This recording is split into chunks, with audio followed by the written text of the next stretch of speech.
আসলাম তো শাশুড়ির জন্য নিয়ে আসলাম, এই জন্য ভাবলাম যে তোমার কি বিবেক নাই যে আমার শাশুড়ি আগে না আমার মা আগে?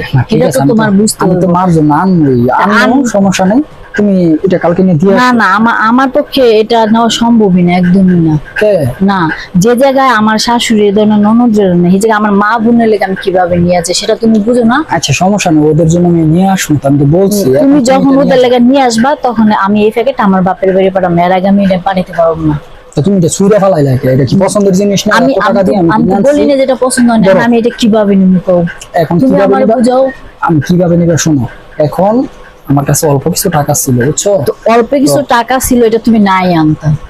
এখন এটা দেখে আমার চোখে বাইরে গেছে, পছন্দ হয়েছে, আমি কি করবো বলো? না না, এটা হবে না, কারণ আমার কথা হচ্ছে আমার শাশুড়ি আমার ননদাকে, তাদের জন্য তুমি নাই না, আমার মা বাবার লেগে তুমি কে লেগে আনছো?